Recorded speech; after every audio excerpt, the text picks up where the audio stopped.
Hello students, Arshdeep Kaur here. Welcome to my channel. This is General Science class for 4th standard. In this class we will discuss about friction as a force, that is chapter number 12. In our previous chapter, that is chapter number 11, push and pull, that is a force. In fourth chapter we learn about the different types of force, that is a opposes force, that is opposing force which opposes the motion. Okay, now let's for warm up, let's do one activity. You can do it in your home also. First of all, roll a ball on a ground. जब भी आप ball role करते हो ground पे या कोई भी ball वगैरह, जैसे ये मैंने पेन है, ये पेन रोल कर रहा है देखो, और रोल करके अपने आप पेन जो है वो स्टॉप कर रहा है कि ये पेन था ऐसे रोल करता हुआ आ रहा है, ठीक है, और ये पेन देखना अपने आप ऐसे स्टॉप कर जाएगा। तो इसको कौन सा फोर्स रोक रहा है, इसको कौन सा फोर्स स्टॉप कर रहा है, मूव करने से कौन सा फोर्स रोक रहा है। ठीक है, देखो मैंने ना कोई थ्रेड लगाया है, ना मैं इसको पकड़ के ऐसे रोक रही हूँ। ठीक है, इट मीन कि मैंने इसको कुछ नहीं लगाया, सिंपल मैंने क्या किया, इसको रोल किया पेन को, और ये पेन देखो क्या कर रहा है, स्टॉप। ठीक है, अपने आप ये मूव करना क्या कर देखो बंद कर देगा। ऐसे सेम जो बॉल है वो रोल करती हुई आ रही है, ठीक है, और थोड़ी देर बाद ये अपनी आप अपना मोशन स्टॉप कर देगी। ठीक है, तो फर्स्ट ऑफ ऑल आपने क्वेश्चन के आंसर देने हैं मुझे सभी ने। डज द बॉल स्टॉप, की बॉल स्टॉप कर रही है, तो आपका आंसर क्या आएगा, yes the ball stops. Okay, what makes the ball stop, अब बॉल को स्टॉप कौन कर रहा है, वाई। ठीक है, कौन उसको स्टॉप कर रहा है, तो इसका आंसर हम इस चैप्टर में पढ़ेंगे। ठीक है, कौन सा फोर्स उसको बॉल को स्टॉप कर रहा है, फ्रिक्शनल फोर्स। क्या लिखोगे आप इसमें कि जो आपके पास फ्रिक्शनल फोर्स है वो इस बॉल को स्टॉप करने में हमारी हेल्प कर रहा है। ठीक है, तो फर्स्ट ऑफ ऑल हम इस चैप्टर में करेंगे कि फ्रिक्शन क्या है बेटा। ठीक है, ये मैंने एक समरी बनाई कि हम इस चैप्टर में क्या क्या करेंगे। फर्स्ट ऑफ ऑल हम करेंगे फ्रिक्शन की डेफिनेशन कि फ्रिक्शन क्या है। उसके बाद ये जो फ्रिक्शन आ रहा है इसकी एडवांटेज क्या है हमारे पास, और डिसएडवांटेज क्या है। अगर एडवांटेज है तो हमें इसको इंक्रीज़ कैसे करना है। ठीक है, अगर डिसएडवांटेज है तो हमने इसको डिक्रीज़ कैसे करना है। ठीक है, तो इस चैप्टर में हम इसकी एडवांटेज, डिसएडवांटेज, ठीक है, ways to increase the friction and way to decrease the friction full हम इसमें, ठीक है, लर्न करेंगे। ओके बेटा, तो लेट्स स्टार्ट। तो फर्स्ट ऑफ ऑल है फ्रिक्शन। तो जो फ्रिक्शन है बेटा that is the opposing force. क्या है जे, opposing force, the opposes the motion of a moving object. बेटा अपोज का मीनिंग है कि जिस डायरेक्शन में बॉडी मूव कर रही है उससे ऑपोजिट कोई फोर्स नहीं लगना है। जैसे हमारे पास, मैं यहाँ पे एक बॉल बना रही हूँ, मेरे पास क्या है, जो मैं एक बॉल बना रही हूँ और ये ग्राउंड है। ठीक है, जो बॉल है वो उस ग्राउंड पे रोल कर रही है। ठीक है, इस डायरेक्शन में जो बॉल है वो जा रही है, this is the direction of the ball, कि बॉल इस डायरेक्शन में जा रही है। ठीक है, तो कोई चीज़ रुकती क्यों है बेटा, लेट करो कि कोई बॉल है वो रोल कर रही है, वो रुकती क्योंकि कोई उसको पीछे से खींच रहा है, उसको पीछे से कोई पुल कर रहा है, जिसकी वजह से वो जो बॉल है उसने रोल करना बंद कर दिया। तो कौन सा फोर्स उस बॉल को बैकवर्ड, पीछे को खींच रहा है, पीछे को पुल कर रहा है। ठीक है, कि कोई ऐसा फोर्स है जो इस बॉल को, बॉल तो आगे जाना चाहती है बट कोई इसको पीछे खींच रहा है, पीछे इसको पुल कर रहा है। ठीक है, इस पुल को, इस ऑपोजिट पुल को हम क्या बोलेंगे, फ्रिक्शन बोलेंगे। ठीक है, इट मीन कि अपोजिंग फोर्स का मीनिंग होता है रजिस्ट, रजिस्ट का मीनिंग होता है रोकना, स्टॉप द मोशन, कि ऐसा फोर्स जो मोशन को स्टॉप करता है, मोशन को रेसिस्ट करता है, मोशन को अपोज करता है, that force is called the frictional force. इसको फ्रिक्शनल फोर्स कहते हैं हम। ठीक है, तो अब ball, rolling ball stops after moving through a certain distance due to a force of friction. तो इसको बेटा आप अंडरलाइन कर सकते हो एज एन एग्जाम्पल, की एग्जाम्पल आपकी ये आएगी कि एक रोलिंग बॉल है जो, ठीक है, मूव कर रही थी, स्टॉप करेगी because of friction. Okay, it mean friction की डेफिनेशन क्या लिखी है, friction can be defined as the force acting along the two surfaces in the contact with opposes the motion of the body over the other. कि अब हमारे पास जो ball है बेटा, ठीक है। जो बॉल है वो ग्राउंड पे क्या कर रही है, रोल कर रही है। इट मीन कि बॉल और ग्राउंड इन दोनों के बीच में कोई फोर्स लग रहा है, बॉल एंड ग्राउंड के, ठीक है, बीच में कोई फोर्स, कांटेक्ट में कोई फोर्स अप्लाई हो रहा है, उस फोर्स को हम बोलेंगे फ्रिक्शनल फोर्स। अब ये फोर्स का कॉज क्या है, ठीक है, फोर्स ये लगता ही क्यों है, क्यों लगता है फोर्स, ये अपोजिंग फोर्स क्यों लगता है।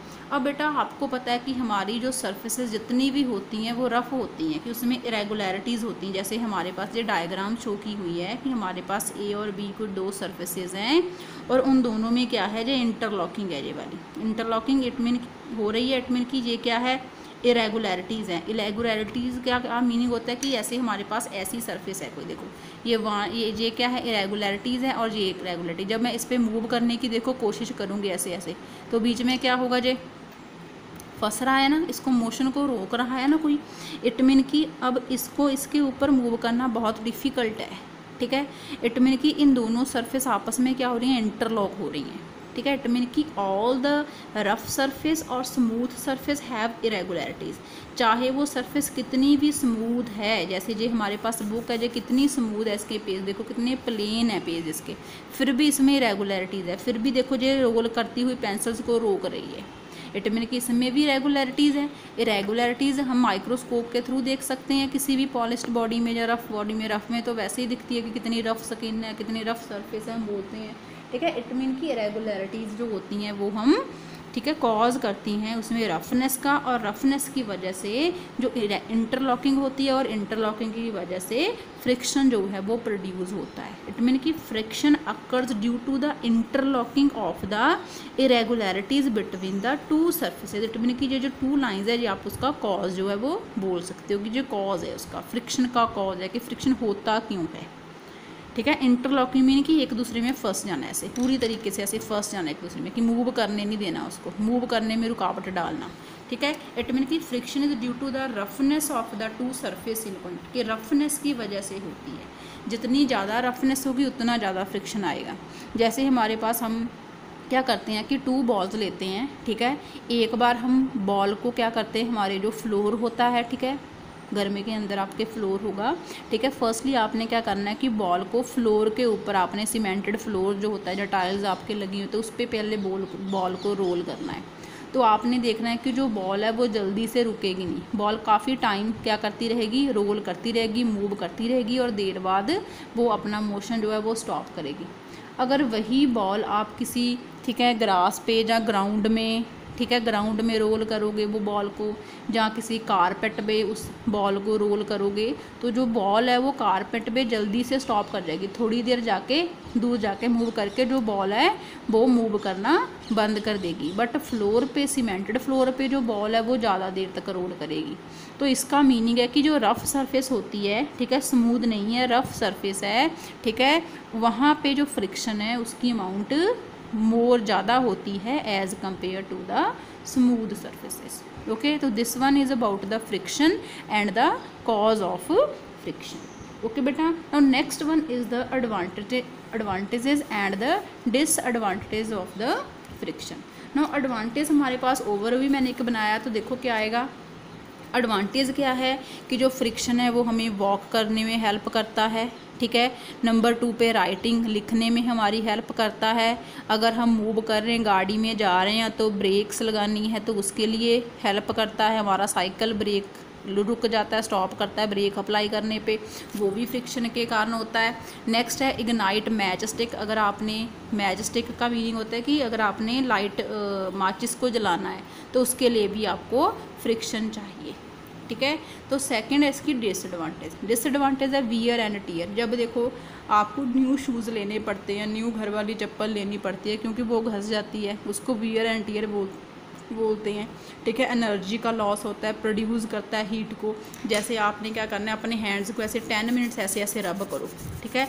हैंड्स को रब करने के बाद क्या होगा कि आपके जो हैंड है वो थोड़ी देर बाद हीट, गर्मी प्रोड्यूस कर देंगे, ठीक है। उसका रीज़न भी कौन है, फ्रिक्शन ही उसका रीज़न है। तो लेट्स डू इन डिटेल में पढ़ते हैं हम इसको, ठीक है।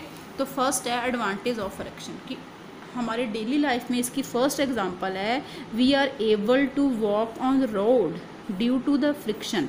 अब फ्रिक्शन किसके किसके बीच में है, ग्राउंड और road and the soles of our shoes, कि जो हमारे शूज़ होते हैं, हमारे फुट होते हैं, ठीक है, उनके बीच में और ग्राउंड के बीच में जो फ्रिक्शन है उसकी वजह से हम मूव कर पा रहे हैं। अगर फ्रिक्शन नहीं होता तो हम स्लिप कर रहे होते, मूव नहीं करना था हमने, ठीक है। नेक्स्ट है we are able to write on paper because of friction force, कि हम पेपर, देखो मैं पेंसिल से इस पर मार्क कर रही हूँ, पेंसिल से लिख रही हूँ, क्यों, बिकॉज ऑफ द फ्रिक्शन, कि दोनों में फ्रिक्शन है। अगर फ्रिक्शन नहीं होता तो पेंसिल ने ऐसे स्लिप करते हुए जाना था। जैसे आपने क्या करना है कि ग्लेसिंग पेपर आपको पता होगा क्या होगा, ठीक है, या फिर वैक्स्ड पेपर आपने देखा होगा, ड्राइंग में आप यूज़ करते होगे, ठीक है, उस ग्लेस्ड पेपर पे, वैक्स पेपर पे, या फिर ग्लास पे सिंपल, ठीक है, वाटर ग्लास आप देखते हो घर में, उस पर, ठीक है, लिखना डिफ़िकल्ट है, उस पर नहीं आप लिख सकते, उस पर आप राइट नहीं कर सकते हो, क्यों, बिकॉज वहाँ पे फ्रिक्शन बहुत ही लेस है, बहुत ही कम फ्रिक्शन है वहाँ पे, ठीक है। तो इसका आंसर फिर आप दे सकते हो बेटा, why it is difficult to write on a glazed paper और वैक्स पेपर। तो इसका बेटा आप आंसर क्या दोगे, बिकॉज ऑफ लेस फ्रिक्शन, कि लेस फ्रिक्शन की वजह से, ठीक है, हम उस पर लिख नहीं सकते हैं। ओके बेटा। तो नेक्स्ट एडवांटेज है नेल्स एंड स्क्रूज, जितने भी हम नेल लगाते हैं, स्क्रू लगाते हैं, जैसे जी मैंने टेबल बनाया है, ठीक है, जो घर पे कितने भी खिड़की दरवाजे आपके विंडो वगैरह बने हुए हैं, उसको होल्ड करने के लिए नेल्स लगाते हैं ना, स्क्रूज लगाते हैं बोर्ड में, ठीक है। तो वो क्यों एक साथ जुड़े हुए हैं, बिकॉज ऑफ फ्रिक्शन, फ्रिक्शन की वजह से वो जुड़े हुए हैं आपस में। ओके बेटा।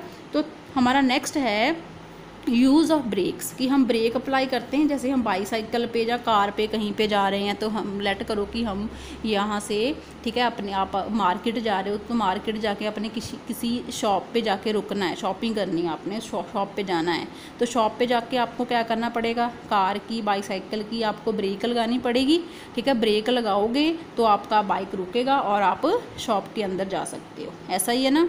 तो फिर इसके लिए आपको ब्रेक लगाने के लिए क्या चाहिए, फ्रिक्शन चाहिए, कि फ्रिक्शन के कारण ही ब्रेक लगेगी। अगर फ्रिक्शन नहीं है तो ब्रेक अप्लाई नहीं होगी और आप स्टॉप नहीं कर सकते हो, ठीक है। इट मीन कि these are the main advantages of the, जो मेन फ़ायदे हैं आपको, ठीक है, फ्रिक्शन के, वो ये। नेक्स्ट है डिसएडवांटेजेस। डिसएडवांटेज जैसे मैंने बताया कि friction cause the wear and tear. बेटा वियर एंड टीयर का मीनिंग होता है घस जाना, ठीक है। जैसे हमारे पास जो शूज़ जहाँ पे दिखाए हुए हैं, देखो जो शूज़ हम न्यू लेते हैं तो जो उसके तलवे होते हैं, उसके सोल्स होते हैं नीचे से, वो धीरे धीरे से, ठीक है, उसकी जो नीचे बनी होती है डिज़ाइनिंग, वो डिज़ाइनिंग धीरे धीरे से फेड होना स्टार्ट कर देती है। तो this is because of the friction, कि फ्रिक्शन के कारण वो घस जाते हैं। अगर फ्रिक्शन नहीं होता तो हमें न्यू शूज़ लेने की ज़रूरत ही नहीं थी, हमारे पुराने शूज़ ही चली जाने थे, बिकॉज फ्रिक्शन नहीं है तो शूज़ जल्दी टूटने ही नहीं थे, ठीक है। तो नेक्स्ट वन हमारे पास है friction between parts of a machine leads to loss of energy, कि मशीन्स के बीच में जो फ्रिक्शन होता है वो लॉस ऑफ एनर्जी का कारण बनता है। देखो बेटा आप साइकिल चलाते हो, तो साइकिल चलाते चलाते आपका कई बार जोर बहुत ज़्यादा लगता है, ऐसा ही होता है। तो जो साइकिल की चेन होती है, ठीक है, वो थोड़ी देर बाद गर्म हो जाती है। आप उसको हैंड लगाओगे ना, साइकिल चला रहे हो, हैंड लगाओगे तो वो गर्म हो जाएगी। अगर बाइक पे जा रहे हो तो बाइक का जो सिलेंसर है वो थोड़ी देर बाद गर्म हो जाता है, तो टायर्स गर्म हो जाते हैं। उसका रीज़न है फ्रिक्शन, कि फ्रिक्शन की वजह से जो पूरी का पूरा फ्यूल है, जैसे आप पैडलिंग कर रहे हो, कि आपकी पैडलिंग से जो फोर्स लग रहा है, ठीक है, वो फोर्स जो है वो मोशन में कन्वर्ट नहीं हो रहा है, कि थोड़ा सा जो फोर्स है वो वेस्ट हो रहा है in the form of energy, in the form of heat, कि हीट की फॉर्म में थोड़ा सा जो फोर्स है वो क्या हो रहा है, लॉस हो रहा है, ठीक है। तो नेक्स्ट जो हमारे पास है दिस रिड्यूसेस द एफिशिएंसी, जिसके कारण जो मशीन है उसके जो पार्ट्स होते हैं वो जल्दी घस जाते हैं और हमें मशीन के जो पार्ट्स हैं उसको चेंज करवाना पड़ता है, ठीक है। तो हमारे पास ये एक्टिविटी है, ये क्या है, rub your palms vigorously together 10 minutes, कि आपने ज़ोर ज़ोर से, आपके जो हैंड्स हैं ऐसे ज़ोर ज़ोर से आपने क्या करने हैं, रब करने हैं। अभी रब करो चलो सभी 10 टाइम, जल्दी जल्दी से रब करो। रब करने पे क्या होगा, पुट ऑन योर चीक्स, सब चीक्स पे रख लो उसको, पहले रब करो 1 2 3 4 5 6 7 8 9 10 टाइम बेटा रब करो। अब चीक्स पे लगाओ, तो क्या फील कर रहे हो आप, फील वार्म, गर्मी लग रही है सबको, हैंड्स गर्म हुए आपके थोड़े से, यस बेटा हुए गर्म हुए ना हैंड आपके। तो वाई ऐसा क्यों हुआ, बिकॉज ऑफ फ्रिक्शन, कि जो फ्रिक्शन था उसने प्रोड्यूस क्या कर दी, हीट प्रोड्यूस कर दी। कि हम अपने हैंड को ऐसे मूव कर रहे हैं, हमारे दोनों हैंड्स में ये क्या प्रोड्यूस लग रहा है, फ्रिक्शन लग रहा है। कि दो सरफेस के बीच में क्या प्रोड्यूस हो रहा है, फ्रिक्शन। कि मैं ऊपर को मूव कर रही हूँ हैंड, फ्रिक्शन पीछे को उसको मूव रोक रहा है, मेरे हैंड को मूव करने से रोक रहा है, और वहाँ पे फ्रिक्शन प्रोड्यूस हो गया। और जो फ्रिक्शन है वो क्या प्रोड्यूस कर रहा है, फिर हीट प्रोड्यूस कर रहा है फ्रिक्शन। ओके बेटा, तो इट में कि फ्रिक्शन हीट भी प्रोड्यूस कर सकता है। ओके बेटा, hope so you understand well. This is about friction, its advantages, merits and demerits of the friction. Hope so you like the video, so please like, share and comment the video. Okay, and for any doubt you can tell me on the comment section. Okay, just watch the video till end. Okay, just thank you and have a nice day. Thank you beta.